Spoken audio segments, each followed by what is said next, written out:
How to protect document, কি করে আমরা একটা ফাইলের ডকুমেন্ট করব।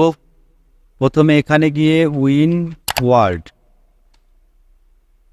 এরপর এখানে equal RAND bracket start bracket close enter. ফাইলে গিয়ে সেভ অ্যাজ, ডেস্কটপ, এখানে একটা ফাইলের নাম লিখব টুলস। জেনারেল অপশানে এখানে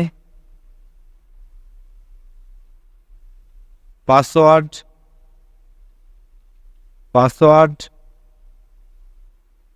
সেম পাসওয়ার্ড।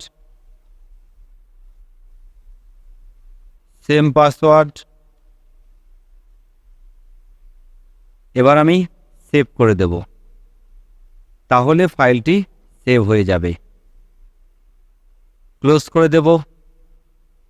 এবার যদি আমি এখানে ওপেন করতে চাই, একটা পাসওয়ার্ড আসছে, এখানে পাসওয়ার্ডটা ক্লিক করে ওপেন করে দিলে আবার একটা সেম পাসওয়ার্ড আসবে, ওকে করতে হবে, তাহলে আপনার ফাইলটি খুলে যাবে। ধন্যবাদ।